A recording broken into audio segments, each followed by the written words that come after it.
मंत्रा classes के YouTube channel पर आप सभी छात्रों का स्वागत है। आज हम लोग super 30 test series GK GS का जो चल रहा था उसका 5वां सीरीज को देखेंगे और इसमें बहुत इंपॉर्टेंट क्वेश्चन जो कि 30 क्वेश्चन का सीरीज लाया गया है, इसको एक एक क्वेश्चन को हम लोग अच्छे तरह से देखेंगे। ठीक है, तो पहला क्वेश्चन की तरफ हम लोग चलते हैं और देखते हैं पहला क्वेश्चन।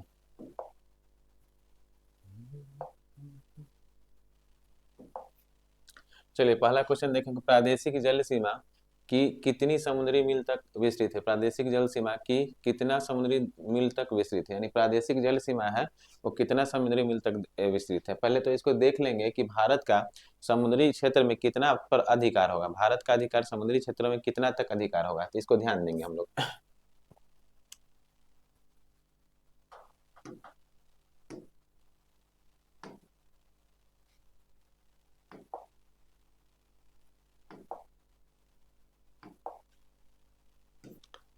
देखिए भारत के समुद्री क्षेत्र को तीन भाग, तटीय क्षेत्र को तीन भाग में बांटा गया। ध्यान देंगे, एक प्रादेशिक सीमा, देखिएगा तीन भाग में बांटा गया है। प्रादेशिक सीमा, ठीक है, दूसरा संलग्न सीमा और तीसरा अनन्य आर्थिक क्षेत्र।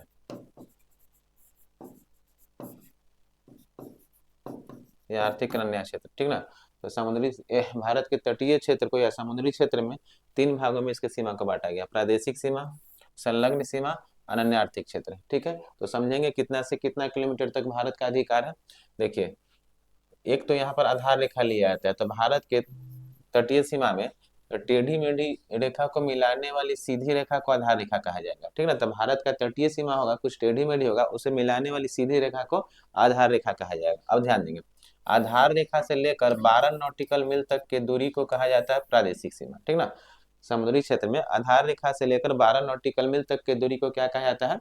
प्रादेशिक सीमा। ठीक है, दूसरा देखेंगे, आधार रेखा से लेकर 24 नॉटिकल मील तक के दूरी को कहा जाता है क्या चीज? संलग्न सीमा। ठीक ना, तो आधार रेखा से लेकर 24 नॉटिकल मील तक के दूरी को कहा जाता है संलग्न सीमा, 24 नॉटिकल मील। ठीक है, अगला ध्यान देंगे, तीसरा जो है आधार रेखा से लेकर 200 नॉटिकल मील तक के दूरी को कहा जाता है क्या चीज? तो ये इसी को कहा जाता है आपका आर्थिक अनन्य क्षेत्र या अनन्य आर्थिक क्षेत्र। ठीक है, तो ये आप तीन सीमा में बांटा गया। इस पर देखेंगे कि इस पर क्या क्या अधिकार होता है भारत का, तो ध्यान देंगे जितना अधिकार भारत का स्थलीय क्षेत्र पर होता है उतना ही अधिकार भारत का किस क्षेत्र पर होगा? तो यहाँ प्रादेशिक सीमा पर होगा। ठीक ना, दूसरा ध्यान देंगे, ये जो संलग्न सीमा है, तो संलग्न सीमा के अंतर्गत कोई भी जहाज व्यापार के लिए आ गया तो टैक्स वसूलने का अधिकार, साफ सफाई करने का अधिकार भारत के पास होगा। ठीक ना, और तीसरा जो माना जाता है अनन्य आर्थिक क्षेत्र, तो इसमें कोई भी अनुसंधान संस्थान की स्थापना कर सकता है भारत, जैसे गंगोत्री है, भारती है आर्कटिक क्षेत्र में, तो वहां पर अनुसंधान संस्थान की स्थापना कर सकता है भारत। तो भारत के समुद्री तटीय क्षेत्र को तीन भागों में बांटा गया, प्रादेशिक सीमा, संलग्न सीमा, अन्य आर्थिक क्षेत्र। समझ चुके होंगे, एक नॉटिकल मील बराबर, यानी समुद्री दूरी को नॉटिकल मील में मापा जाता है और एक नॉटिकल मील बराबर 1.852 किलोमीटर होता है। इसको भी याद रखेंगे, एक नॉटिकल मील बराबर 1.852 किलोमीटर। तो आपसे पूछ रहा है प्रादेशिक सीमा की कितनी समुद्री मील होगा, तो प्रादेशिक सीमा पूछ रहा है आधार रेखा से 12 नॉटिकल मील, तो इसका आंसर क्या हो जाएगा? 12 नॉटिकल मील। ठीक है, अगर आपसे पूछा जाता संलग्न सीमा कितना नॉटिकल मील, तो आधार रेखा से 24 नॉटिकल मील। अगर आपसे पूछा जाता ये अनन्य आर्थिक क्षेत्र कितना नॉटिकल मील, तो 200 नॉटिकल मील। तो ये क्वेश्चन आप अच्छा तरह समझ चुके होंगे, किसी के बारे में पूछा जाएगा आप इसका जवाब दे सकते हैं। ठीक है, तो पहला क्वेश्चन था, दूसरे क्वेश्चन की तरफ हम लोग बढ़ते हैं। दूसरा क्वेश्चन, इनमें से कौन सी हिमालयी पहाड़ी है? ध्यान देंगे इसमें से पूछ रहा है कि कौन सा हिमालयी पहाड़ी है, डफला है, मेरी है, अबोर है, नहीं है। ठीक है, इसमें से कौन सा हिमालय पहाड़ी नहीं है? तो इस क्वेश्चन को ध्यान देंगे, डफला है, मेरी है, अबोर है, ये सब तीनों जो है हिमालय पहाड़ी है। ठीक ना, लघु हिमालय का पहाड़ी है जो कि कहाँ क्या? अरुणाचल प्रदेश में, डफला, मेरी, अबोर, और एक और पहाड़ी होगा मिसमी। ठीक ना, मिसमी, तो डफला, मेरी, अबोर, मिसमी, ये सब अरुणाचल प्रदेश में पहाड़ी है जो कि लघु हिमालय का भाग है, यानी हिमालयी पहाड़ी है। ठीक है, जबकि खासी पहाड़ी जो है यह प्रायद्वीपीय भारत की पहाड़ी है। खासी पहाड़ी कौन सी पहाड़ी है? प्रायद्वीपीय भारत की पहाड़ी है। अब एक बात और ध्यान देंगे, प्रायद्वीपीय भारत की पहाड़ी कहाँ, यह मेघालय वाला क्षेत्र में है। ध्यान देंगे, यहाँ जो मेघालय है, तो मेघालय में सिलाम का पठार या शिलोंग का पठार है, ठीक ना।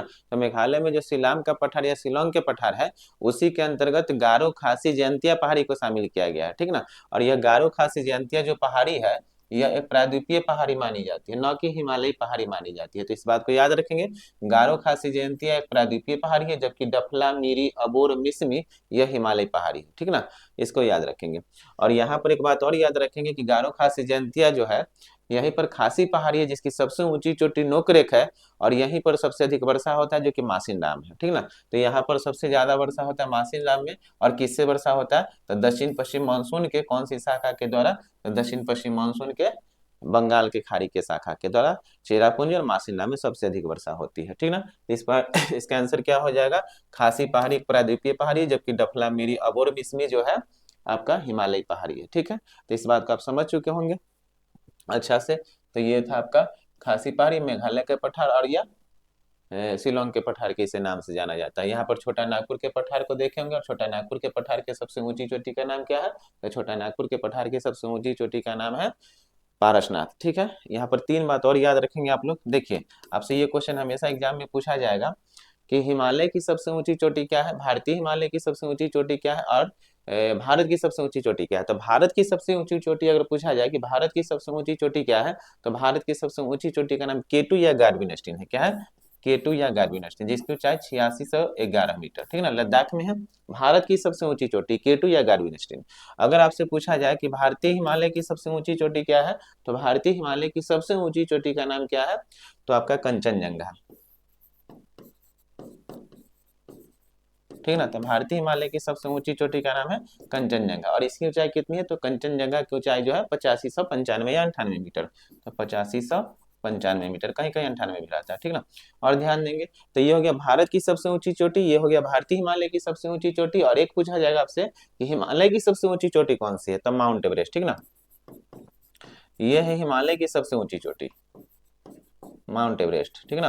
और माउंट एवरेस्ट जो हिमालय की सबसे ऊंची चोटी है, और माउंट एवरेस्ट की ऊंचाई 8848 मीटर या 50 मीटर, ठीक ना। तो माउंट एवरेस्ट हिमालय की सबसे ऊंची चोटी है, जो कि विश्व की सबसे ऊंची चोटी मानी जाती है माउंट एवरेस्ट को, ठीक है। तो इस पॉइंट को याद रखेंगे।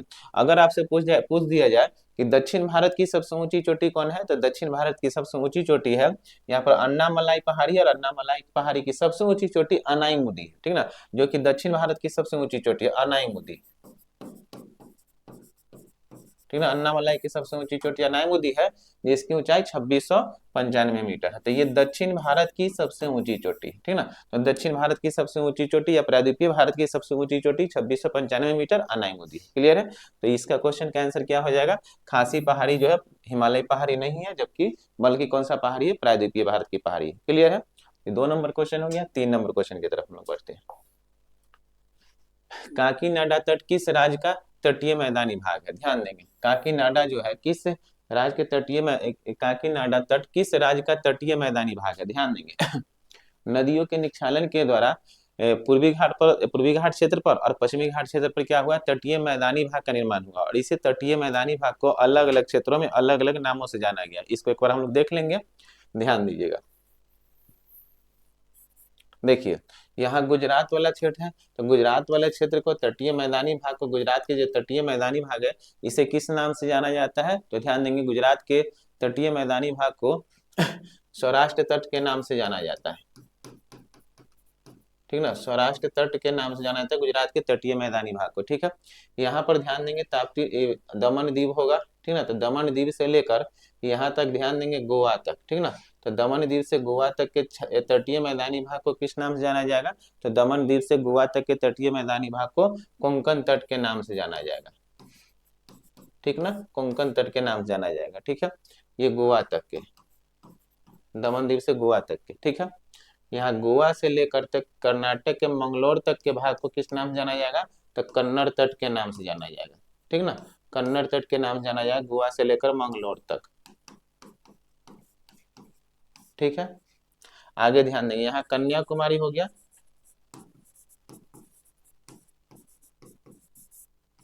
कन्याकुमारी हो गया।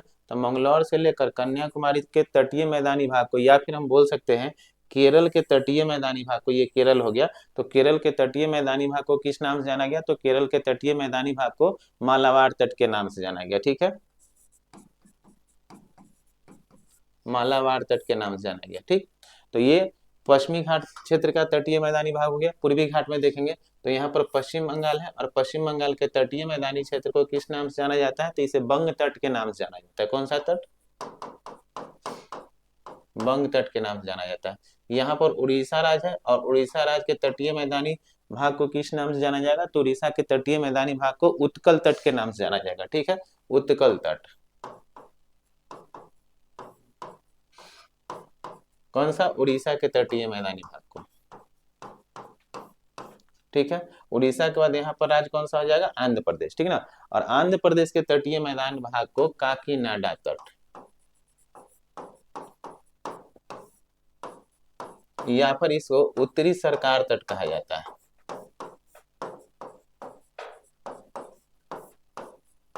तो काकीनाडा तट या उत्तरी सरकार तट आंध्र प्रदेश के तटीय मैदानी भाग को कहा जाता है। ठीक है ना, और ये तमिलनाडु है, तो तमिलनाडु के तटीय मैदानी भाग को किस नाम से जाना जाएगा? तो तमिलनाडु के तटीय मैदानी भाग को कोरोमंडल तट के नाम से जाना जाएगा। ठीक है, कौन सा तट के नाम से? कोरोमंडल,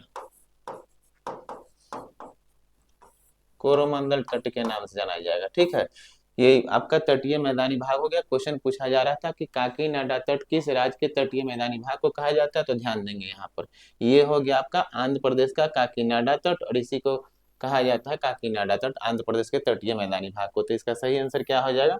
सी। ठीक है ना, तो आंसर क्या हो जाएगा? सी। तो आप 3 नंबर क्वेश्चन का आंसर समझ चुके होंगे।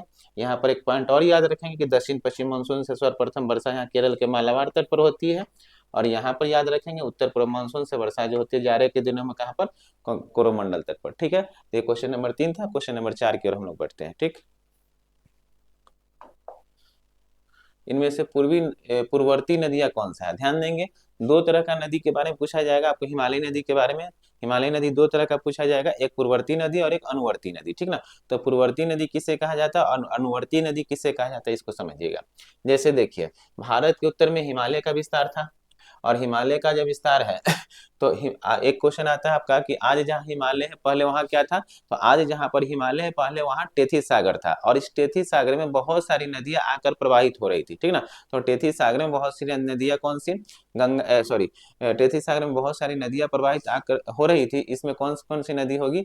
जैसे ध्यान देंगे, ब्रह्मपुत्र नदी हो गया, सतलज नदी हो गया, सिंधु नदी हो गया, मेकांग नदी हो गया, साल्विन नदी हो गया, इरावदी नदी हो गया, हांगहो नदी हो गया, यांगसी क्यांग नदी हो गया। ये सब नदियां आकर प्रवाहित हो रही थी टेथी सागर में, और इस नदियों के द्वारा टेथी सागर में कंकर मलबा पत्थर बोझ कंकर मलबा पत्थर गाद वगैरह लाकर एक बोझ के रूप में जमा कर दिया गया। ठीक ना, और एक टेथी सागर क्या क्या हुआ ना कि अवतलन होगा। ठीक ना, एक कोवर नामक वैज्ञानिक है, तो कोवर नामक वैज्ञानिक ने बताया था कि टेथी सागर के अवतलन यानी भूसंयति सिद्धांत के अनुसार क्या चीज का निर्माण हुआ? हिमालय का निर्माण हुआ। तो ये टेथी सागर यहाँ पर था, इसके सिकुड़ने के कारण हिमालय का निर्माण हो गया, और जैसे ही हिमालय का निर्माण हो गया तो यहाँ कर जो नदी थी,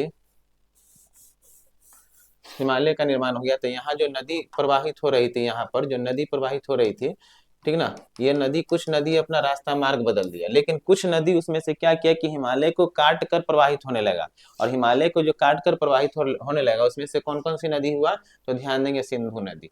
सिंधु नदी क्या करती है? लद्दाख होते हुए, तिब्बत से निकलते हुए लद्दाख होते हुए पाकिस्तान में जाती है, पाकिस्तान होते हुए अरब सागर में जाकर गिर जाती है। एक नदी यहाँ से मानसरोवर झील के पास ब्रह्मपुत्रा नदी आएगा, और ब्रह्मपुत्रा नदी क्या करती है? अरुणाचल प्रदेश से भारत में प्रवेश करती है, और बांग्लादेश होते हुए कहाँ पर चली जाती है? बंगाल के खाड़ी में चली जाती है। तो यह भी हिमालय को काट कर प्रवाहित हुआ, सिंधु नदी भी हिमालय को काट कर प्रवाहित हुआ। और एक यहाँ पर सतलज नदी निकला जो कि राकस्थान झील से निकलती है और हिमाचल प्रदेश में सिप किला दर्रा से होते हुए हिमाचल प्रदेश और पंजाब होते हुए जाकर गिरती है कहाँ पर?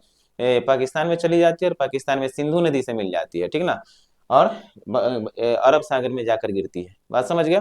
तो यहाँ पर 3 नदी को देखेंगे, कौन कौन सा? सिंधु नदी, सतलज नदी और ब्रह्मपुत्रा नदी। ये तीनों नदियां क्या किया है कि हिमालय को काट कर प्रवाहित हो रही है। ठीक ना, तो वैसा नदी जो हिमालय के निर्माण से पहले से प्रवाहित हो रही है उसे पूर्ववर्ती नदी कहा जाता है, भारत में, और वैसा नदी जिसका निर्माण हिमालय के ग्लेशियरों से हुआ है उसे अनुवर्ती नदी कहा जाता है। बात समझ गए? जैसे यमुना नदी हो गया और गंगा नदी हो गया, ये सब अनुवर्ती नदी हुआ जो कि हिमालय के ग्लेशियर से प्रवाहित हो रही है। जबकि यहाँ पर ये तीन नदी हम बताएं कौन कौन, सिंधु नदी, ब्रह्मपुत्रा नदी और सतलज नदी, ये तीनों नदी हिमालय को काट कर प्रवाहित हो रही, हिमालय से पहले से प्रवाहित हो रही है, अतः इसे अनुवर्ती नदी कहा जाएगा। ठीक है, तो अनुवर्ती नदी, ये तीनों नदी अनुवर्ती नदी, सॉरी पूर्ववर्ती नदी कहा जाएगा क्योंकि हिमालय के पहले से प्रवाहित हो रही थी, इसे पूर्ववर्ती नदी, और जो हिमालय के ग्लेशियर से निकलेगी उसे अनुवर्ती नदी कहा जाएगा। ठीक है, तो अच्छा समझ चुके होंगे। तो इनमें से कौन सी नदी पूर्ववर्ती नदियां नहीं है? तो नहीं कौन सा है? ये सतलज पूर्ववर्ती नदी, ब्रह्मपुत्र पूर्ववर्ती नदी है, सिंधु पूर्ववर्ती नदी है, और यमुना पूर्ववर्ती नदी नहीं है, क्योंकि यह जो है, यह जो हिमालय के ग्लेशियर से प्रवाहित हो रही है, तो इसे यह अनुवर्ती नदी कहलाएगी। ठीक है, तो 4 नंबर का आंसर क्या हो जाएगा? डी। 5 नंबर क्वेश्चन की ओर बढ़ते हैं। विषुवत रेखीय क्षेत्रों में हवा की दिशा उत्तरी गोलार्ध में किधर होती है? ठीक है ना, तो विषुवत रेखीय क्षेत्र में विषुवत रेखीय क्षेत्र में हवा की दिशा उत्तरी गोलार्ध में किधर के तरफ होगी? तो ध्यान देंगे, जैसे हम लोग देखेंगे यहाँ पर, ठीक ना, ये पृथ्वी है और ये विषुवत रेखा है। ठीक ना, तो विषुवत रेखा क्षेत्र में उत्तरी गोलार्ध में, तो विषुवत रेखा क्षेत्र हो गया, और उत्तरी गोलार्ध, ऊपर वाला उत्तरी गोलार्ध, नीचे वाला दक्षिणी गोलार्ध। विषुवत रेखा पृथ्वी को 2 बराबर भागों में बांटती है, उत्तरी गोलार्ध और दक्षिणी गोलार्ध। तो ध्यान देंगे, उत्तरी गोलार्ध में हवा की दिशा किधर के तरफ होती है, और दक्षिणी गोलार्ध में हवा की दिशा किधर के तरफ होती है? तो एक वैज्ञानिक थे फेरल, याद रखेंगे, फेरल। ठीक ना, तो फेरल नामक वैज्ञानिक ने हवा की दिशा के बारे में एक नियम दिया था कि फेरल के नियम के अनुसार उत्तरी गोलार्ध में हवा अपने दाहिने तरफ मुड़ जाती है, उत्तरी गोलार्ध में हवा अपने दाहिने तरफ मुड़ जाती है। जैसे ही उत्तरी गोलार्ध में हवा जाएगी ऐसे, तो दाहिने तरफ मुड़ जाएगी ऐसे। ठीक है ना, उत्तरी गोलार्ध में किधर? दाहिने तरफ मुड़ जाती हवा। ठीक है, ऐसे जाएगी तो इधर मुड़ जाएगी दाहिने तरफ, और दक्षिणी गोलार्ध में क्या करती हवा? बाईं तरफ मुड़ जाती है। ठीक ना, इधर की तरफ। तो उत्तरी गोलार्ध में हवा दाहिने तरफ और दक्षिणी गोलार्ध में हवा बाईं तरफ मुड़ जाती है। तो ये फेरल के नियम के अनुसार उत्तरी गोलार्ध में हवा दाईं तरफ मुड़ जाती है और दक्षिणी गोलार्ध में बाईं तरफ के अनुसार। और ये हवा में घूर्णन किस कारण से होता है? पृथ्वी के घूर्णन गति के कारण यह बदलाव होता है, और पृथ्वी के घूर्णन गति के कारण पृथ्वी पर एक कोरियोलिस बल कार्य करती है, उसी बल के कारण यह हवा उत्तरी गोलार्ध में दाहिने तरफ और दक्षिणी गोलार्ध में बाईं तरफ हो जाती है। और यह नियम किसके द्वारा दिया गया? फेरल नामक वैज्ञानिक थे, इनके द्वारा दिया गया। और यही हवा जब उत्तरी गोलार्ध में दाईं तरफ मुड़ती है, तो यहाँ पर विषुवत रेखीय क्षेत्रों में यहाँ पर भारत की स्थिति है, जो कि यहाँ से दक्षिण से पश्चिम की तरफ प्रवाहित हो रही है, दक्षिण पश्चिम से प्रवाहित हो रही है, अतः इसे दक्षिण पश्चिम मानसून भी कहा जाता है। ठीक है, तो इसे हम लोग कहेंगे उत्तरी गोलार्ध में हवा दाईं तरफ मुड़ जाती है, तो दाईं ओर मुड़ जाती है। आंसर क्या हो जाएगा? ए। 5 नंबर क्वेश्चन समझ चुके होंगे। 6 नंबर क्वेश्चन की तरफ हम लोग बढ़ते हैं। भारत में पहले जिस मानव प्रतिमाओं की पूजा किया गया वह थी, ठीक ना, तो ब्रह्मा की, विष्णु की, बुद्ध की। तो मानव प्रतिमा की पूछ रहा है ना, तो मानव प्रतिमा की सर्वप्रथम पूजा किया गया भारत में, तो किसका किया गया? बुद्ध की। ठीक ना, तो कुषाण काल में सर्वप्रथम यूरोप की तरफ, कुषाण काल में सर्वप्रथम यूरोप की तरफ मानव की मूर्ति बनाकर पूजा करने की परंपरा प्रारंभ हुई थी। ठीक ना, और उसी समय भी बुद्ध का भी पूजा करना प्रारंभ किया जाने लगा। ठीक ना, कुषाण काल में। और कुषाण काल में जो बुद्ध की पूजा, बुद्ध की जो मूर्ति बनाई जा रही थी, 2 कला के तहत, यूरोपियन कला के तहत और गंधार कला के तहत। ठीक ना, गंधार कला पूरी तरह से यूरोपियन कला थी, जबकि मथुरा कला एक पूरी तरह से, ध्यान देंगे तो कुषाण काल में 2 कला का विकास हुआ था, मथुरा कला और गंधार कला का। ठीक ना, मथुरा कला पूरी तरह से भारतीय कला थी और गंधार कला पूरी तरह से यूरोपियन कला थी। मथुरा कला के तहत महात्मा बुद्ध की जो प्रतिमा का निर्माण किया जा रहा था उसमें लाल रंग के पत्थर का प्रयोग किया जा रहा था, जबकि गंधार कला के तहत महात्मा बुद्ध की जो मूर्ति बनाई जा रही थी, महात्मा बुद्ध की जो मूर्ति बनाई जा रही थी उसमें काले रंग के पत्थर का प्रयोग किया गया था। और गंधार कला के तहत महात्मा बुद्ध की जो मूर्ति बनाई गई उसमें उनका चेहरा, यूरोप का एक देवता है अपोलो, उनका चेहरा अपोलो से मेल खाता है। ठीक है, तो इसका आंसर क्या हो जाएगा? बुद्ध की प्रतिमा बनानी प्रारंभ हुई थी, और किस काल से प्रारंभ हुई थी? कुषाण काल से। ठीक है, तो इसका सही आंसर सी हो जाएगा। 6 नंबर था। 7 नंबर क्वेश्चन की तरफ हम लोग बढ़ते हैं। 4 आश्रमों के विषय में जानकारी किस उपनिषद से मिलती है? ध्यान देंगे, मुंडकोपनिषद है। ठीक ना, तो मुंडकोपनिषद से हमें भारत का एक आदर्श वाक्य सत्यमेव जयते के विषय में जानकारी मिलती है। ठीक ना, तो भारत का आदर्श वाक्य क्या है? सत्यमेव जयते। इसके बारे में किसके जानकारी मिलती है? मुंडकोपनिषद है। छंदकोपनिषद श्री कृष्ण के उपदेश, ठीक ना, या जन्म के विषय में। श्री कृष्ण के विषय में जानकारी मिलती है छंदोपनिषद से। ठीक है, आगे है जावालोक उपनिषद, तो यही आंसर होगा जावालोक उपनिषद। जावालोक उपनिषद से हमें 4 आश्रमों के विषय में जानकारी मिलती है। कौन कौन सा आश्रम है? तो ब्रह्मचर्य आश्रम, जावालोक उपनिषद से हम लोग 4 आश्रम के विषय में जानकारी मिलती है। ब्रह्मचर्य आश्रम, गृहस्थ आश्रम, ठीक है, तीसरा वानप्रस्थ आश्रम,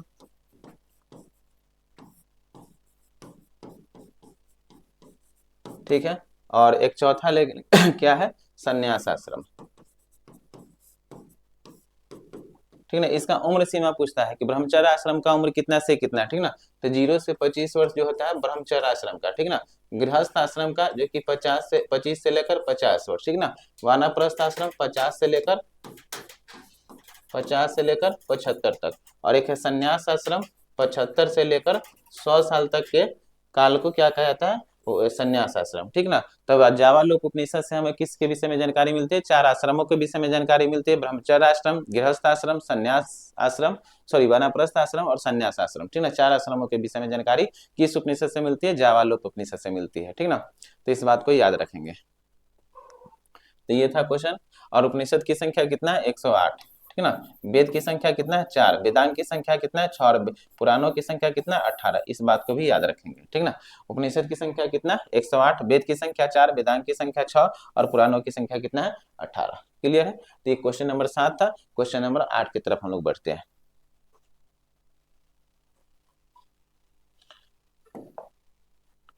सप्तऋषि गुफा कहाँ स्थित है? तो सप्तऋषि गुफा जो स्थित है कहाँ पर? राजगीर में स्थित है, ठीक ना। तो राजगीर या ग्रीवर्ष जो था कहाँ पर स्थित है? सप्तऋषि। राजगीर या ग्रीवर्ष के निर्माण किसके द्वारा कराया गया था? तो ध्यान देंगे, बिंबिसार एक शासक था, ठीक ना। तो बिंबिसार के दरबार में महागोविंद, बिंबिसार के दरबार में महागोविंद जैसे वास्तुकार रहते थे, और यही महागोविंद जैसे वास्तुकार के द्वारा राजगीर की स्थापना कराई गई थी। और इन्हीं के दरबार में जीवक रहता था, राजवैद, ठीक ना, जीवक। और जीवक ने क्या किया था? राजा प्रघोत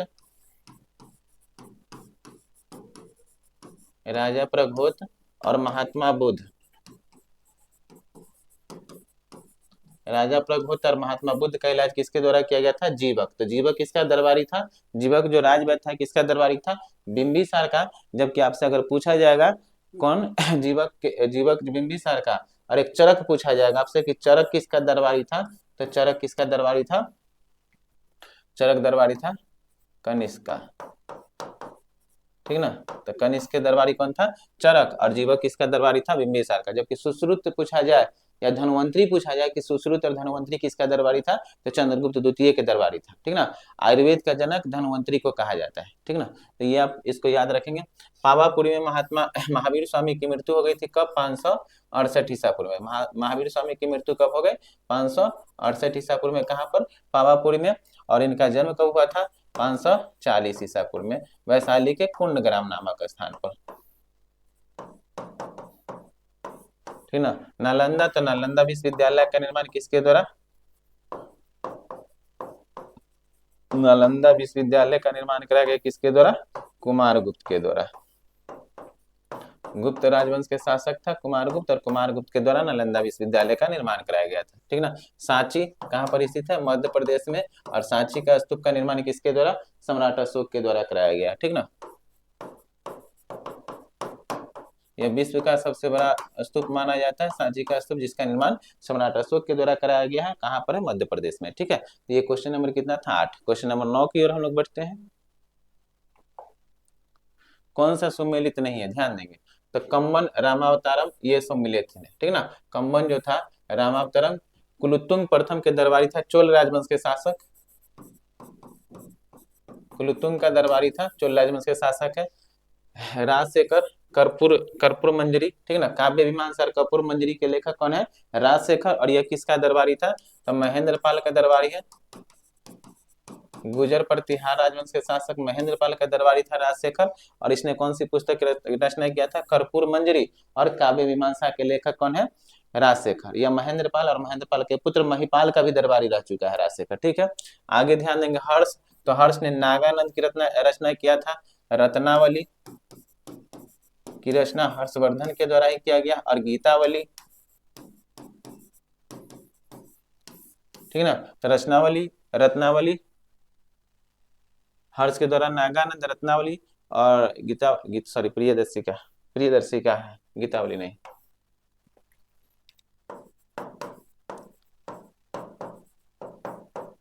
प्रियदर्शी का। जैसी पुस्तक की रचना किसके द्वारा? हर्ष के द्वारा। हर्षवर्धन के दरबार में, हर्ष के दरबार में कौन रहते थे? तो बाणभट्ट, ठीक ना। बाणभट्ट किसका दरबारी था? हर्षवर्धन के। और बाणभट्ट ने कौन सी पुस्तक की रचना की थी? हर्षचरित्र और कौन सा? कादम्बरी, ठीक ना। ठीक है, तो हर्ष के दरबार में बाणभट्ट जैसे विद्वान रहते थे, और मयूर शर्मा भी। और मयूर शर्मा कौन सा पुस्तक की रचना किया था? मयूर सतत।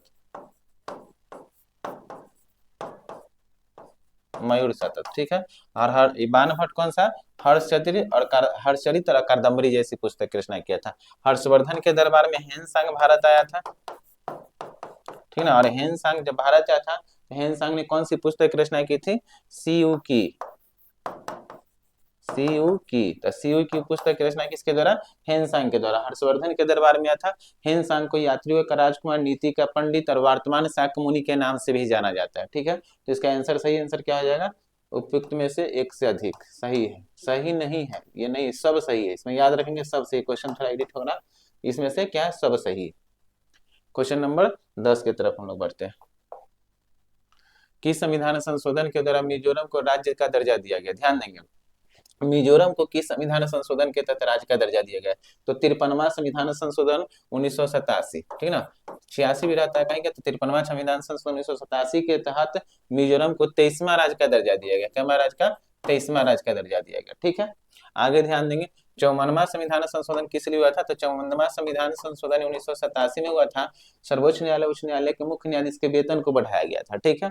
और 55वां संविधान संशोधन कब हुआ था? 1987 में। और 24वां राज्य बनाया गया किसको? अरुणाचल प्रदेश को, ठीक ना। किसको? अरुणाचल प्रदेश को 24वां राज्य बनाया गया। 52वां संविधान संशोधन कब हुआ था? तो याद रखेंगे कि 52वां संविधान संशोधन 1985 में हुआ था, ठीक ना। कब? 1985। तो 52वां संविधान संशोधन 1985 में हुआ। और 52वां संविधान संशोधन 1985 के तहत क्या किया गया? दल बदल अधिनियम को अनुसूची 10 में जोड़ा गया, ठीक ना। अनुसूची 10 में दल बदल को जोड़ा गया, ठीक है। तो ये सब संविधान संशोधन याद रखिएगा। 24वां। और भारत का 25वां राज्य कौन सा है? गोवा। 56वां संविधान संशोधन 1987 याद रखेंगे, ठीक ना। 56वां संविधान संशोधन 1987 के तहत गोवा को क्या राज्य बनाया गया? 25वां राज्य बनाया गया, ठीक ना। एक 22वां राज्य के बारे में हमेशा आपसे पूछा जाएगा, तो 22वां राज्य कौन सा? ध्यान देंगे, 36वां संविधान संशोधन 1975। और 36वां संविधान संशोधन 1975 के तहत 22वां राज्य किसको बनाया गया था? सिक्किम को। किसको? सिक्किम को। एक और याद रखेंगे, 84वां संविधान संशोधन 2000, ठीक ना। और 84वां संविधान संशोधन 2000 के तहत 3 राज्य का गठन किया गया, ठीक ना। 1 नवंबर 2000 को, 9 नवंबर 2000 को, और 15 नवंबर 2000 को, ठीक ना। 1 नवंबर 2000 को मध्य प्रदेश से अलग कर छत्तीसगढ़, उत्तर प्रदेश से अलग कर उत्तराखंड, और बिहार से अलग कर झारखंड, ठीक ना। तो ये 84वां संविधान संशोधन 2000 के तहत, ठीक ना। और 36वां संविधान संशोधन 1975 के तहत 22वां राज्य किसको बनाया गया? सिक्किम को। एक याद रखेंगे, 7वां संविधान संशोधन हुआ था 1956 में, और इसके तहत 14 राज्य और 6 केंद्र शासित प्रदेश थे, ठीक है। तो इसको भी याद रखना है, ठीक ना। ये बहुत इंपॉर्टेंट है संविधान संशोधन। एक और याद रख सकते हैं, 69वां संविधान संशोधन 1992 और 69वां संविधान संशोधन 1992 के तहत दिल्ली को राष्ट्रीय राजधानी का दर्जा दिया गया था, ठीक ना। तो 69वां संविधान संशोधन 1992 के तहत दिल्ली को राष्ट्रीय राजधानी का दर्जा दिया गया। इस प्रकार अब भी क्या है कि 28 राज्य और 8 केंद्र शासित प्रदेश है। वर्तमान में 28 राज्य और 8 केंद्र शासित प्रदेश है। इसको थोड़ा समझ लेंगे एक स्लाइड पे। देखिए, पहले क्या था? 29 राज्य और 9 केंद्र शासित प्रदेश, ठीक ना, 2019 से पहले, ठीक ना। तो क्या हुआ? 31 अक्टूबर 2019 को 31 अक्टूबर 2019 को जम्मू कश्मीर को दो केंद्र शासित प्रदेश में बदल दिया गया, लद्दाख और जम्मू कश्मीर, ठीक ना। कब 31 अक्टूबर 2019 को। तो यहाँ 29 राज्य था, 29 राज्य में से एक राज्य घट जाएगा, कितना राज्य बच जाएगा, 28। और 9 केंद्र शासित प्रदेश था, ठीक ना, सॉरी 7 केंद्र शासित प्रदेश था पहले, 29 राज्य और 7 केंद्र शासित प्रदेश, तो 9 केंद्र शासित प्रदेश होगा, 2 केंद्र शासित से जुड़ जाएगा तो 9 केंद्र शासित प्रदेश, क्लियर है। फिर ध्यान देंगे क्या हुआ कि 26 जनवरी 2020 को क्या हुआ कि दादर नगर हवेली और दमन दीव, ठीक ना, दादर नगर हवेली और दमन दीव 2 केंद्र शासित प्रदेश को मिलाकर 1 केंद्र शासित प्रदेश कर दिया गया, ठीक ना। तो यहाँ जो 9 केंद्र शासित प्रदेश था, 2 मिलकर 1 हो जाएगा, तो 1 कम जाएगा, तो क्या हो जाएगा, 28 राज्य और 8 केंद्र शासित प्रदेश वर्तमान समय में, ठीक है। इस बात को भी याद रखेंगे, ठीक ना। 31 अक्टूबर 2019 ईस्वी को क्या हुआ था, जम्मू कश्मीर 2 केंद्र शासित प्रदेश में बदल गया और राज्य के दर्जा उसका समाप्त कर दिया गया। और 26 जनवरी 2020 को क्या हुआ, दादर नगर हवेली और दमन दीव को 2 केंद्र शासित प्रदेश को जोड़कर 1 केंद्र शासित प्रदेश बना दिया गया, ठीक है। तो ये क्वेश्चन नंबर देख लेते हैं कितना था, 10 था शायद, ठीक है। 10 का आंसर क्या हो जाएगा, 53वां संविधान संशोधन। 11 नंबर क्वेश्चन की तरफ हम लोग बढ़ते हैं। चलिए, भारतीय संविधान के निम्नलिखित अनुच्छेदों में से कौन सा विधान सत्ता पर पूर्ण नियंत्रण करता है, ध्यान देंगे, विधान सत्ता पर नियंत्रण करता है, कौन सा अनुच्छेद, अनुच्छेद 14। और अनुच्छेद 14 क्या है, तो अनुच्छेद 14 कानून के सामने हर आदमी समान है, भले उसका पद प्रतिष्ठा मान सम्मान अलग अलग क्यों ना हो, ठीक ना। तो कानून के सामने हर आदमी समान है।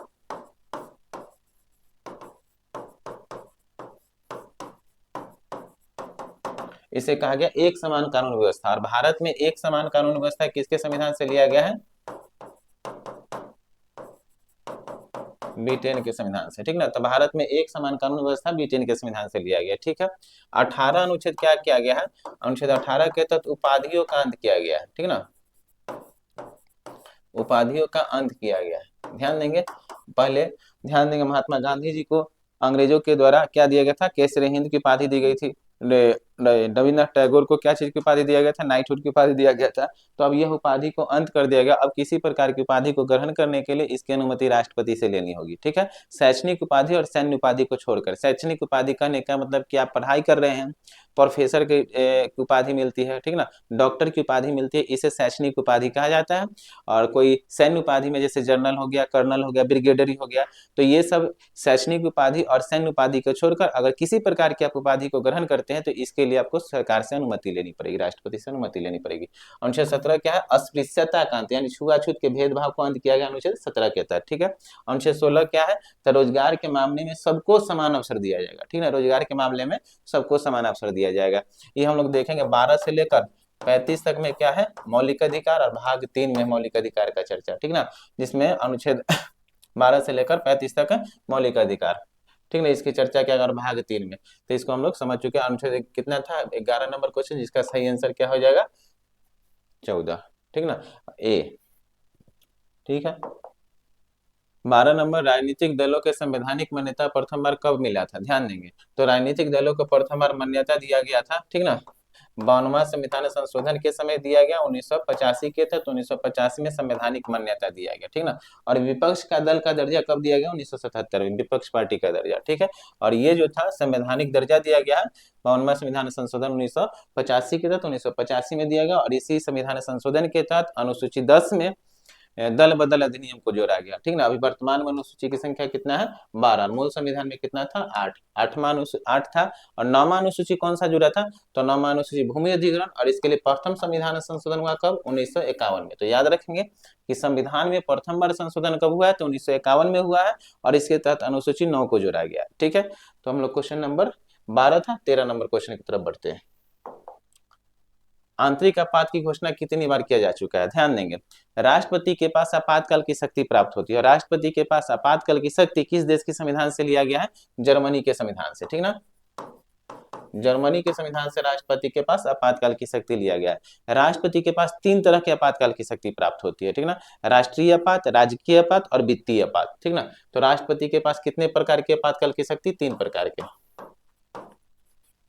राजकीय पद, जिसे राष्ट्रपति शासन भी कहा जाता है, अनुच्छेद 252 के तहत, राष्ट्रीय पद,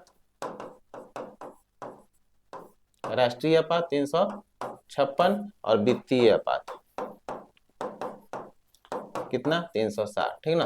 तो राष्ट्रपति के पास तीन तरह की आपातकाल की शक्ति प्राप्त होती है, राजकीय आपात, राष्ट्रीय आपात और वित्तीय आपात। राजकीय आपात कब लगता है, तो ध्यान देंगे, ध्यान देंगे, थोड़ा सा गलती हो गया है, पहले उल्टा लिखा गया। ये होगा राष्ट्रीय, ये होगा राजकीय, और ये हो गया वित्तीय, ठीक ना। ये उल्टा लिखा गया, तो ध्यान देंगे, राष्ट्रीय आपात, राजकीय आपात और वित्तीय आपात, तीन तरह की आपात राष्ट्रपति के पास होती है। अनुच्छेद 352 के तहत राष्ट्रीय आपात, 356 के तहत राजकीय आपात और 360 के तहत वित्तीय आपात, ठीक ना। राष्ट्रीय आपात कब लगता है, जब बाह्य आक्रमण, जब भारत पर कोई देश आक्रमण कर देता है या भारत किसी दूसरे देश पर आक्रमण कर देता है और वैसी स्थिति में देश खतरा की स्थिति में आ जाती है, अशांति की स्थिति उत्पन्न हो जाती है, तो वैसी स्थिति में राष्ट्रपति के द्वारा अनुच्छेद 352 का प्रयोग कर राष्ट्रीय आपात की घोषणा की जाती है। और राष्ट्रीय आपात जब प्रथम बार घोषणा की जाएगी तो 1 महीना के लिए, और यह 1 महीना अगर स्थिति नहीं सुधरता है तो इसे बढ़ाकर 6 महीना किया जा सकता है, और आगे 6 महीना कर तब तक नहीं से हटाया जा सकता जबकि देश में शांति की स्थिति उत्पन्न न हो जाए। राष्ट्रीय आपात अभी तक कितना बार लगा है, तो 2 बार, ठीक ना। राष्ट्रीय आपात की घोषणा कितना बार किया जा चुका है, राष्ट्रीय आपात की घोषणा 3 बार किया जा चुका है, ध्यान देंगे। पहला 1962 में भारत चीन युद्ध के समय, दूसरा 1971 में भारत पाकिस्तान युद्ध के समय, और तीसरा 1975 में सर्वोदय आंदोलन के दौरान, ठीक ना। तभी तक 3 बार राष्ट्रीय आपात की घोषणा किया जा चुका है, क्लियर है। राजकीय आपात क्या होता है, तो ध्यान देंगे, राजकीय आपात होता है किसी राज्य में मुख्यमंत्री अपने पद पर न हो या राज्य की किसी तरह का आंतरिक स्थिति खराब हो गई हो, तो वैसी स्थिति में राज्यपाल के द्वारा राष्ट्रपति से अनुमोदन कर राजकीय आपात की घोषणा की जाती है, ठीक ना। वित्तीय आपात कब लगता है, जब देश की आर्थिक स्थिति बहुत खराब हो जाएगी और वैसी स्थिति में देश को चलाना मुश्किल पड़ रहा होगा, तो राष्ट्रपति के द्वारा वित्तीय आपात की घोषणा की जाएगी। लेकिन अभी तक एक बार भी वित्तीय आपात की घोषणा नहीं की गई है, ठीक है। तो अभी तक 3 बार राष्ट्रीय आपात की घोषणा किया जा चुका है। तो एक इसमें क्वेश्चन क्या पूछा जाता है कि बाह्य आक्रमण के कारण कितना बार राष्ट्रीय आपात लगा है, और आंतरिक अशांति के कारण कितना बार राष्ट्रीय आपात लगा है, तो बाह्य आक्रमण के कारण 2 बार, ठीक ना। ये 1962 भारत चीन युद्ध के समय और 1971 भारत पाकिस्तान युद्ध के समय, ठीक ना। तो 2 बार लगा है बाह्य आक्रमण के कारण, और एक बार 1975 में जो राष्ट्रीय आपात लगा है, ये किस लिए लगा है, आंतरिक अशांति के कारण। और आंतरिक अशांति शब्द को अब हटा दिया गया है 44वां संविधान संशोधन 1978 के तहत, और आंतरिक अशांति शब्द के जगह कौन सा शब्द को जोड़ दिया गया, सशस्त्र विद्रोह के शब्द को जोड़ दिया गया है। अगर किसी राज्य में अब आंतरिक स्थिति खराब हो जाएगी, देश में आंतरिक स्थिति खराब हो जाएगी और उसके कारण आपातकाल की घोषणा की जाएगी, तो उसे सशस्त्र विद्रोह के कारण लगने वाला आपात कहा जाएगा, ठीक है। तो अभी तक पूछा जा रहा है कि आंतरिक आपात की घोषणा कितनी बार किया जा चुका है, 1 बार, ठीक है। आंतरिक आपात 1 बार, लेकिन अगर सीधा पूछा जाए कि आपातकाल की घोषणा कितना बार, तो 3 बार। अगर पूछा जाए बाह्य आक्रमण के कारण कितना बार आपात, तो 2 बार, ठीक है। तो ये क्वेश्चन आप समझ चुके होंगे। राष्ट्रपति अभी तक 1 बार ही आंतरिक आपात की घोषणा किया जा चुका है, 352 में राष्ट्रीय आपात, 356 में राजकीय आपात, 360 में वित्तीय आपात। राष्ट्रीय आपात की जब घोषणा की जाती है तो व्यक्ति की मौलिक स्वतंत्रता को समाप्त की जाती है, कर दी जाती है, अनुच्छेद 20 और 21 को छोड़कर, ठीक है। तो इस बात को याद रखेंगे। तो ये था 13 नंबर क्वेश्चन। 14 नंबर क्वेश्चन की तरफ हम लोग बढ़ते हैं।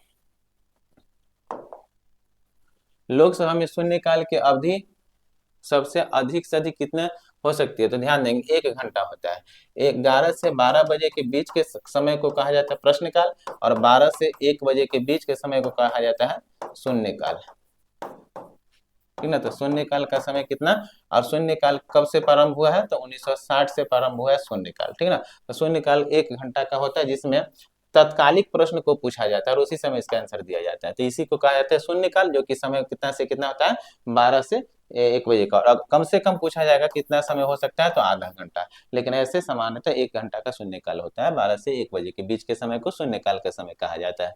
तो ये था 14 नंबर क्वेश्चन। 15 नंबर क्वेश्चन की तरफ हम लोग बढ़ते हैं।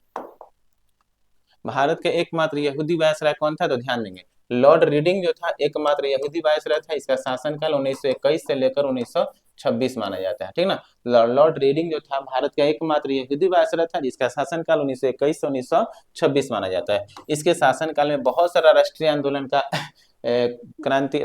का घटना को देखेंगे। जैसे 1921 ईस्वी में ध्यान देंगे प्रिंस ऑफ वेल्स भारत आया था, और प्रिंस ऑफ वेल्स के भारत आने पर भारत में विरोध किया गया था। इन्हीं के शासनकाल में ध्यान देंगे 1923 ईस्वी में क्या हुआ था, स्वराज पार्टी का गठन किया गया था। 1923 में इन्हीं के शासनकाल में सविनय अवज्ञा आंदोलन को प्रारंभ किया गया था 1920 ईस्वी में, ठीक ना। तो बहुत सारा काम इनके समय में हुआ होगा। लॉर्ड इरविन, तो लॉर्ड इरविन का समय काल माना जाता है 1926 से लेकर 1931, ठीक ना। और 5 मार्च 1931 ईस्वी को महात्मा गांधी और लॉर्ड इरविन के बीच जो समझौता हुआ था उसे गांधी इरविन समझौता के नाम से या दिल्ली समझौता के नाम से जाना गया था, ठीक ना। और इस समझौता जब महात्मा गांधी और लॉर्ड इरविन के बीच हो रहा था तो इसे सरोजिनी नायडू ने दो महात्मा का मिलन कहा था, ठीक ना। तो ये बात को याद रखेंगे। और लॉर्ड इरविन के शासनकाल में प्रथम गोलमेज सम्मेलन का आयोजन किया गया था, तो ये बात याद रखेंगे, ठीक है। लॉर्ड कैनिंग का समय देखेंगे तो 1956 से लेकर 1962 जो माना जाता है लॉर्ड कैनिंग का समय माना जाता है। और लॉर्ड कैनिंग के समय बहुत सारा कार्य हुआ था, विधवा पुनर्विवाह को पारित किया गया था। लॉर्ड कैनिंग के समय में 1857 का विद्रोह हुआ था। लॉर्ड कैनिंग के समय में ही क्या किया गया, तो लॉर्ड कैनिंग के समय 3 विश्वविद्यालय की स्थापना की गई। तो ये सब बात लॉर्ड कैनिंग के समय में याद रखेंगे। लॉर्ड कैनिंग जो था भारत का अंतिम गवर्नर जनरल था और भारत का प्रथम वायसराय भी लॉर्ड कैनिंग था। लॉर्ड कर्जन का शासनकाल देखेंगे तो 1799 से लेकर 1905 लॉर्ड कर्जन का शासनकाल रहा है। 1899 से 1905 लॉर्ड कर्जन का शासनकाल रहा है। और लॉर्ड कर्जन के शासनकाल में क्या हुआ था, बंगाल का विभाजन किया गया था, बंगाल विभाजन लॉर्ड कर्जन के शासनकाल में। और इसी के शासनकाल में स्वदेशी आंदोलन कब, 1905 ईस्वी में। और स्वदेशी आंदोलन का नेतृत्व किसके द्वारा किया गया, दादा भाई सुरेंद्रनाथ बनर्जी के द्वारा, ठीक ना। तो स्वदेशी आंदोलन का नेतृत्व किसके द्वारा, सुरेंद्रनाथ बनर्जी के द्वारा। तो इसका सही आंसर क्या हो जाएगा, यहूदी वायसराय कौन था, लॉर्ड रीडिंग जो था यहूदी वायसराय था, ठीक ना। इन सब बातों को याद रखेंगे, आगे फिर इस पर क्वेश्चन आएगा तो चर्चा होगा, ठीक है। क्वेश्चन नंबर 15 था, क्वेश्चन नंबर हम लोग 16 की तरफ बढ़ते हैं।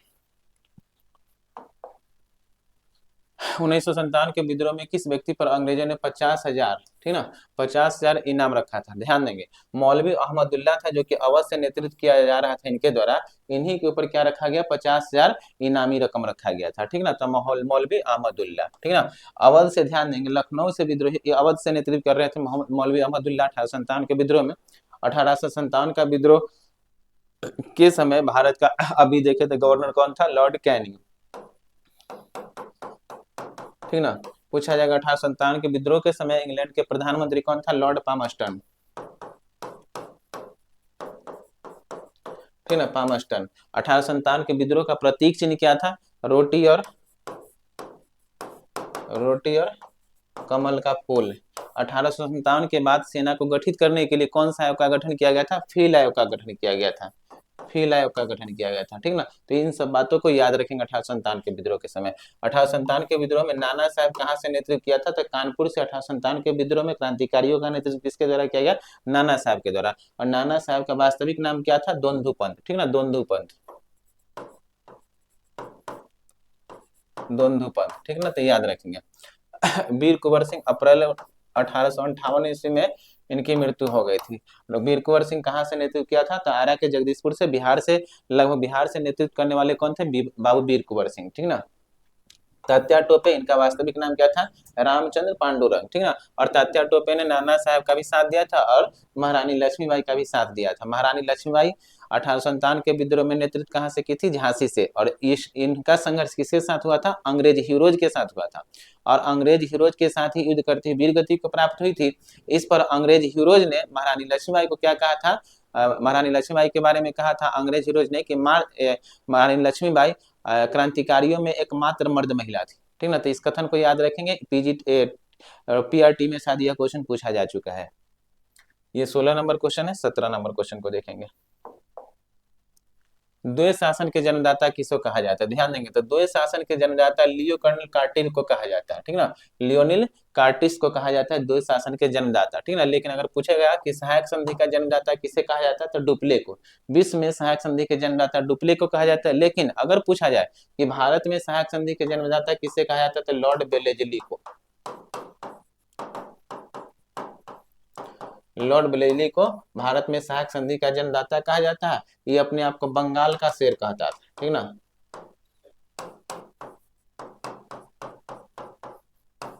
लॉर्ड बेलेजली अपने आप को बंगाल का शेर कहता था। 1800 में फोर्ट विलियम कॉलेज की स्थापना लॉर्ड बेलेजली के शासनकाल में हुआ था। लियोनिल कार्टिस के द्वैत शासन का जन्मदाता कहा जाता है। बंगाल में द्वैत शासन सर्वप्रथम बार किसके द्वारा लगाया गया था, तो लॉर्ड क्लाइव के द्वारा, ठीक ना। द्वैत का शासन किसके द्वारा लगाया गया, लॉर्ड क्लाइव के द्वारा। और द्वैध शासन को समाप्त किसके 1765 में द्वैध शासन प्रणाली को लाया गया था, लगाया गया था। और इसे समाप्त किसके द्वारा किया गया? वारेन हेस्टिंग्स के द्वारा। तो वारेन हेस्टिंग्स कब इसको समाप्त किया? 1772 ईस्वी में वारेन हेस्टिंग्स के द्वारा द्वैध शासन प्रणाली को क्या कर दिया गया? समाप्त कर दिया गया। भारत में अंग्रेजी सत्ता का संस्थापक पूछेगा आपसे कि भारत में अंग्रेजी सत्ता का संस्थापक किसे कहा जाता है? तो भारत में अंग्रेजी सत्ता का संस्थापक लॉर्ड क्लाइव को कहा जाता है। ठीक ना, तो भारत में अंग्रेजी सत्ता का संस्थापक कौन था? Lord Clive. Lord Clive Bengal का प्रथम गवर्नर। ठीक ना, तो इस बात को भी याद रखेंगे। बंगाल का प्रथम गवर्नर कौन था? Lord Clive. पूछेगा बंगाल का अंतिम गवर्नर कौन था? Warren Hastings. ठीक ना, बंगाल का अंतिम गवर्नर और बंगाल का प्रथम गवर्नर जनरल कौन था? Warren Hastings. ठीक है, तो इस पॉइंट को याद रखेंगे। ठीक है, इसका सही आंसर क्या हो जाएगा? Lionel Curtis. ठीक ना, द्वैध शासन लागू किसके द्वारा किया गया प्रथम बार? तो याद रखें क्लाइव। समाप्त किसके द्वारा किया गया? Warren Hastings. जन्मदाता कौन है? Lionel Curtis. ठीक है, तो इसका आंसर सही आंसर क्या हो जाएगा? बी, डुप्ले सहायक संधि के जन्मदाता। और भारत में सहायक संधि के जन्मदाता लॉर्ड ब्लेजली। ठीक है, 17 नंबर। 18 नंबर क्वेश्चन की तरफ हम लोग बढ़ते हैं।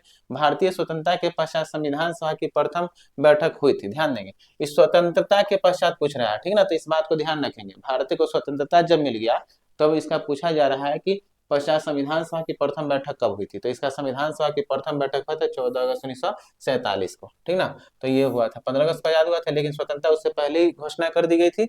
और तो इसका प्रथम बैठक जो हुआ 14 अगस्त 1947 को हुआ था। लेकिन अगर आपसे पूछा जाएगा सीधा, अगर पूछा जाए कि संविधान सभा का प्रथम बैठक कब हुआ संविधान निर्माण करने के लिए, तो 9 दिसंबर 1946। ठीक ना, तो 9 दिसंबर 1946 को संविधान सभा का प्रथम बैठक हुआ था। और संविधान सभा के प्रथम बैठक में डॉक्टर सच्चिदानंद सिन्हा को संविधान सभा का अस्थायी अध्यक्ष चुना गया। दूसरा बैठक कब हुआ? 11 दिसंबर 1946 ईस्वी को। और संविधान सभा के दूसरा बैठक 11 दिसंबर 1946 ईस्वी में संविधान सभा के अस्थायी अध्यक्ष डॉक्टर राजेंद्र प्रसाद जी को चुना गया। और एच.सी. मुखर्जी को संविधान सभा का उपाध्यक्ष चुना गया। ठीक ना, बी.एन. राव को संविधान सभा का संवैधानिक सलाहकार चुना गया था। 13 दिसंबर 1946 ईस्वी को क्या किया गया? संविधान सभा के सामने प्रस्तावना को प्रस्तुत किया गया था। किसके द्वारा? पंडित जवाहरलाल नेहरू के द्वारा। ठीक ना, तो इस बात को भी याद रखेंगे। संविधान बनाने के लिए कुल 13 समिति का गठन किया गया था। 13 समिति में सबसे प्रमुख समिति कौन था? प्रारूप समिति। प्रारूप समिति को मसौदा समिति के नाम से जाना जाता है या पांडुलेखन समिति के नाम से जाना जाता है। और प्रारूप समिति की स्थापना कब हुआ था? 29 अगस्त 1947 को प्रारूप समिति का गठन किया गया था, जिसके अध्यक्ष कौन थे? डॉक्टर भीमराव अम्बेडकर। प्रारूप समिति का तीसरा और अंतिम बैठक कब हुआ? 26 नवंबर 1949। और संविधान को इसी दिन 26 नवंबर 1949 को संविधान को लिख लिया गया, तय कर लिया गया, मसौदा तैयार कर लिया गया, संविधान सभा के सामने समर्पित कर दिया गया, अंगीकृत कर दिया गया। कोई भी बात पूछे 26 नवंबर 1949, लेकिन एक बात पूछे मात्र, संविधान को लागू कब किया गया है? 26 जनवरी 1950। कि 26 जनवरी 1950 को क्यों लागू किया गया जब बनकर तैयार हो गया था 26 नवंबर 1949 को? तो याद रखेंगे कि 26 जनवरी 1930 से भारत प्रत्येक वर्ष स्वाधीनता दिवस मनाते आ रहा था, इसीलिए 26 जनवरी 1950 को भारत अपना गणतंत्र दिवस और संविधान को लागू किया था। इस बात को याद रखेंगे। एक पॉइंट और याद रखेंगे इसमें कि संविधान सभा का अंतिम बैठक कब हुआ है? तो 24 जनवरी 1950 को संविधान सभा का अंतिम बैठक हुआ। तो इस पॉइंट को भी याद रखना है। इसका सही आंसर हो जाएगा 14 अगस्त 1947, बी। 18 नंबर क्वेश्चन था। 19 नंबर क्वेश्चन की ओर हम लोग बढ़ते हैं। आशा करते हैं आप लोग को समझ आ रहा होगा। ध्यान पूर्वक समझेंगे और एक एक क्वेश्चन को आप लोग नोट करेंगे, जो क्वेश्चन आप लोग नया मिल रहा है, जो डिस्कशन कराया जा रहा है। ठीक है, अच्छे से समझेंगे। भारतीय राष्ट्रीय कांग्रेस के दूसरे मुस्लिम अध्यक्ष कौन थे? ध्यान देंगे, अक्सर क्वेश्चन पूछा जाता है कि भारतीय राष्ट्रीय कांग्रेस के प्रथम अध्यक्ष कौन थे। ठीक ना, तो एग्जाम में कोई भी क्वेश्चन मिले उसको आराम से आप लोग पढ़ेंगे। ठीक ना, कहीं कभी नहीं में गलती हो जाता है कि नहीं पूछा गया या नहीं पूछा गया, तो इसमें भी गलती हो जाता है, कंफ्यूजन होता है। तो भारतीय राष्ट्रीय कांग्रेस के दूसरे मुस्लिम अध्यक्ष कौन थे? ध्यान देंगे, तो बदरुद्दीन तैयब जी जो थे भारतीय राष्ट्रीय कांग्रेस के प्रथम मुस्लिम अध्यक्ष थे। ठीक ना, और ये प्रथम मुस्लिम अध्यक्ष थे कहाँ के? 1987 के मद्रास अधिवेशन 1887 के मद्रास अधिवेशन की अध्यक्षता बदरुद्दीन तैयब जी के द्वारा कराया गया था। ठीक ना, अबुल कलाम आजाद, तो ये तो 1940 में हम बताए थे कि 1940 से लेकर 1946 के रायगढ़ अधिवेशन की अध्यक्षता अबुल कलाम आजाद के द्वारा कराया गया था। ठीक है, रहमतुल्लाह सयानी, तो यही दूसरे मुस्लिम अध्यक्ष थे। ठीक ना, तो भारतीय राष्ट्रीय कांग्रेस के दूसरे मुस्लिम अध्यक्ष कौन थे? रहमतुल्लाह सयानी। और इन्होंने 1896 के कोलकाता अधिवेशन की अध्यक्षता कराया था, ठीक ना।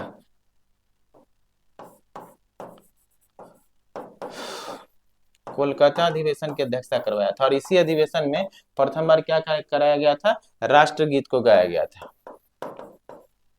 राष्ट्रगीत जो हम लोग का क्या है, वंदे मातरम, इस गीत को कब गाया गया, 1896 के कांग्रेस के कोलकाता अधिवेशन में। राष्ट्रगीत को किसके द्वारा लिखा गया, बंकिम चंद्र चटर्जी के द्वारा लिखा गया, ठीक है। तो इसका सही आंसर क्या हो जाएगा, रहमतुल्लाह सयानी। भारतीय राष्ट्रीय कांग्रेस का स्थापना 28 दिसंबर कब किया गया, 1885, लॉर्ड डफरिन के शासनकाल में के द्वारा इसकी स्थापना किया गया। प्रथम अधिवेशन कहा, मुंबई में, जिसके अध्यक्ष कौन थे, डब्ल्यू.सी. बनर्जी। भारतीय राष्ट्रीय कांग्रेस के प्रथम महिला अध्यक्ष एनी बेसेंट, प्रथम भारतीय महिला अध्यक्ष कौन, सरोजिनी नायडू, और तीसरी महिला अध्यक्ष पूछना जाए तो नलिनी सिंह गुप्ता, ठीक है। तो ये सब पॉइंट को आप लोग याद रखेंगे। ये 19 नंबर क्वेश्चन था, जिसका सही आंसर है रहमतुल्लाह सयानी, ठीक है। 20 नंबर क्वेश्चन की तरफ हम लोग बढ़ते हैं। बंकिम चंद्र चटर्जी का पहला उपन्यास क्या था, ठीक ना। तो बंकिम चंद्र चटर्जी का पहला उपन्यास क्या था, तो बंकिम चंद्र चटर्जी का पहला उपन्यास आनंदमठ, ठीक ना। कब प्रकाशित किया गया, 1882 में। दुर्गेश नंदी चंद्रशेखर 20 विठल दत्त नहीं 20 वृक्ष लिखेगा, 20 वृक्ष होगा, ठीक ना। कपाल कुंडला, कपाल कुंडला यह भी किसका है, बंकिम चंद्र चटर्जी का है। बंकिम चंद्र चटर्जी का उपन्यास आनंद मठ है, इसका प्रकाशन 1882 ईस्वी में किया गया था और इसमें सन्यासी विद्रोह का भी चर्चा किया गया है। और इसी उपन्यास से, आनंद मठ से ही लिया गया क्या चीज, भारत का राष्ट्रीय गीत है वंदे मातरम, ठीक ना। वंदे मातरम को कौन सा उपन्यास से लिया गया, आनंद मठ से लिया गया है। और अभी बताया थे कब गाया गया, तो 1896 के कांग्रेस के कोलकाता अधिवेशन में प्रथम बार वंदे मातरम, जो कि भारत का राष्ट्रीय गीत है, राष्ट्रीय गीत। इस राष्ट्रीय गीत को गाने में कितना सेकंड का समय लग सकता है, कितना समय लगता है बताएंगे, 65 सेकंड का समय लगता है, ठीक ना। तो राष्ट्रीय गीत को गाने में 65 सेकंड, जबकि अगर राष्ट्रगान पूछा जाएगा तो राष्ट्रगान को गाने में 52 सेकंड का समय लगता है, ठीक ना। इस पॉइंट को याद रखेंगे, ठीक है। इसको प्रथम बार गाया गया कांग्रेस के कोलकाता अधिवेशन में, जिसकी अध्यक्षता रहमतुल्लाह सयानी के द्वारा कराया गया। अगर पूछा जाए कि राष्ट्रगान को प्रथम बार कब गाया गया, तो 1911 में, ठीक ना, कांग्रेस के कोलकाता अधिवेशन में। और इस अधिवेशन की अध्यक्षता बी.एन. धर के द्वारा कराया गया था, बिशन नारायण धर। और उस अधिवेशन में राष्ट्रगान को, और ये कोलकाता अधिवेशन 1896 के कोलकाता अधिवेशन में राष्ट्रीय गीत को गाया गया, ठीक है। राष्ट्रीय गीत और राष्ट्रीय गान को एक ही दिन मान्यता दिया गया, राष्ट्रीय गान का भी, राष्ट्रीय गीत का कब, 24 जनवरी 1950 को, ठीक ना। 24 जनवरी 1950 को राष्ट्रीय गान जनगण मन को, राष्ट्रीय गीत वंदे मातरम को मान्यता दिया गया, राष्ट्रीय गान और राष्ट्रीय गीत का। तो क्वेश्चन नंबर 20 था। 21 नंबर क्वेश्चन की ओर हम लोग बढ़ते हैं। गृह शासन आंदोलन कब प्रारंभ हुआ था, ठीक ना। तो गृह शासन आंदोलन, गृह शासन, इसी को होम रूल आंदोलन कहा जाता है, याद रखेंगे। तो गृह शासन आंदोलन जो प्रारंभ हुआ था, होम रूल आंदोलन 1916 ईस्वी में, ठीक ना। तो 1916 ईस्वी में ध्यान देंगे, पुणे से किसके द्वारा कराया गया था, तो पुणे से होम रूल आंदोलन का नेतृत्व किसके द्वारा, बाल गंगाधर तिलक के द्वारा, बाल गंगाधर तिलक के द्वारा। और मद्रास से पूछा जाए, ठीक ना, तो मद्रास से किसके द्वारा किया गया था, तो 1917 में जो कोलकाता अधिवेशन के अध्यक्ष था एनी बेसेंट, ठीक ना, किसके द्वारा कराया गया, एनी बेसेंट, एनी बेसेंट के द्वारा, ठीक ना। तो एनी बेसेंट के द्वारा मद्रास से कराया गया था। और एनी बेसेंट के सचिव किसको, अरुण डेल को बनाया गया था, ठीक ना। तो इस बात को याद रखेंगे। तो बाल गंगाधर तिलक के द्वारा 1916 में कराया गया था पुणे से, अप्रैल 1916, और मद्रास सितंबर 1916 में एनी बेसेंट के द्वारा कहां से, मद्रास से कराया गया था। होम रूल आंदोलन का नेतृत्व 1916 ईस्वी में, ठीक है। तो इस पॉइंट को याद रखेंगे। एनी बेसेंट सेंट्रल कॉलेज की स्थापना 1898 ईस्वी में सेंट्रल कॉलेज की स्थापना की थी। और इन्हीं के द्वारा, एनी बेसेंट के द्वारा 1917 में कोलकाता अधिवेशन की अध्यक्षता, जो कि भारतीय राष्ट्रीय कांग्रेस की प्रथम महिला अध्यक्ष थी, एनी बेसेंट के द्वारा न्यू इंडिया और कॉमनवेल्थ जैसी पत्रिका का प्रकाशन किया गया था। तो इस पॉइंट को याद रखेंगे, ठीक है ना। इसका सही आंसर क्या हो जाएगा, 1916 ईस्वी में होम रूल आंदोलन या गृह आंदोलन का प्रारंभ हुआ था। 21 नंबर। 22 नंबर देखेंगे, खून के बदले खून, यह किस संगठन का उदय का देन है, ठीक ना। तो यह जो दिया गया था आंदोलन था अनुशीलन समिति के द्वारा 1907 में वरेंद्र कुमार घोष और भूपेंद्र दत्त के द्वारा बंगाल में अनुशीलन समिति का गठन किया गया था। और इसी का नारा एक था, क्या चीज, खून के बदले खून, ठीक ना। युगांतर नामक पत्रिका का प्रकाशन भूपेंद्र दत्त के द्वारा किया गया था 1905 ईस्वी में। तो इस पॉइंट को भी याद रखेंगे। हिंदुस्तान रिपब्लिकन एसोसिएशन की स्थापना कब, 1924 ईस्वी में। किस, कानपुर में किया गया था, ठीक ना, 1924 में हिंदुस्तान रिपब्लिकन एसोसिएशन का। और हिंदुस्तान सोशलिस्ट रिपब्लिकन एसोसिएशन के नाम से इसका नाम बदल दिया गया कब, 1928 में दिल्ली के फिरोजा शाह कोटला में, ठीक है ना।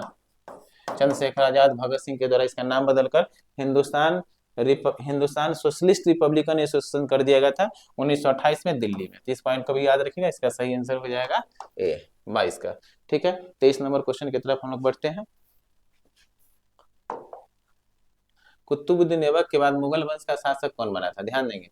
पहले तो कुतुबुद्दीन ऐबक का ध्यान देंगे। गुलाम राजवंश की स्थापना कुतुबुद्दीन ऐबक के द्वारा किया गया, ठीक ना। 1206 से लेकर 1210 इसका शासन रहा, ठीक ना। कुतुबुद्दीन ऐबक के बाद कुछ समय के लिए गद्दी पर कौन बैठा, आराम शाह, ठीक ना। 8 महीना के लिए शासन किया था। इसके बाद आया इल्तुतमिश, ठीक ना, इल्तुतमिश। और इल्तुतमिश का शासन काल 1211 से लेकर 1236 माना जाता है, ठीक ना। उसके बाद कौन आया, एक आया था रुक्सुद्दीन फिरोज, ठीक ना। और रुक्सुद्दीन फिरोज को हटाकर रजिया सुल्तान गद्दी पर बैठी।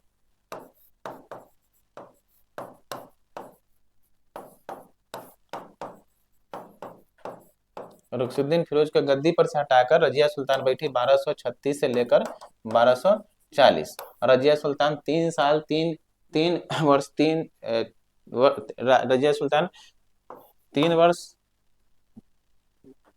3 महीना और 3 दिन का शासन की थी, ठीक ना, रजिया सुल्तान। इसके बाद रजिया सुल्तान, अच्छा रुक्सुद्दीन फिरोज है, तो रुक्सुद्दीन फिरोज कुछ दिन तक शासन किया था। और इसके बाद रजिया सुल्तान आई थी, ठीक ना। रजिया सुल्तान 36 से 40 है, ठीक ना। उसके बाद ध्यान देंगे बहराम शाह, ठीक ना। बहराम शाह का 46 से 42, 1240 से 1242। उसके बाद अलाउद्दीन मसूद शाह, अलाउद्दीन मसूद शाह का शासन काल 1242 से लेकर 1246। और 1246 के बाद आया था कौन, नसरुद्दीन मोहम्मद,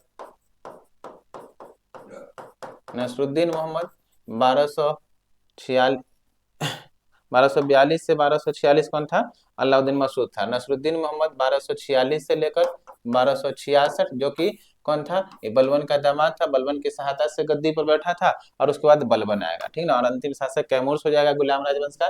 तो ये क्वेश्चन पूछा गया था, कुतुबुद्दीन ऐबक के बाद गुलाम राजवंश का सत्ता किसने संभाला था। तो कुतुबुद्दीन ऐबक के बाद आराम सा संभाला था, उसके बाद इल्तुतमिश। गुलाम राजवंश का वास्तविक शासक किससे कहा जाता है, इल्तुतमिश को। गुलाम राजवंश का संस्थापक किसे कहा जाता है, तो गुलाम राजवंश का संस्थापक कुतुबुद्दीन ऐबक को। और गुलाम राजवंश का प्रथम सुल्तान किसे कहा जाता है, तो प्रथम सुल्तान भी इल्तुतमिश को ही कहा जाता है, ठीक है। तो इस सब बात को याद रखेंगे, ये शासन क्रम को याद रखेंगे। नसरुद्दीन मोहम्मद का बलबन का शासनकाल रहेगा। 23 के बाद हम लोग बढ़ेंगे 24 नंबर क्वेश्चन पे, ठीक है। तो आगे बढ़ते हैं। एतमा-उद-दौला का मकबरा आगरा में किसके द्वारा बनाया गया था, ध्यान देंगे। एतमा-उद-दौला जो थे ना, जैसे गियास बेग के भी नाम से जाना जाता है, तो नूरजहां के पिता, तो नूरजहां के माता का नाम असमत बेगम,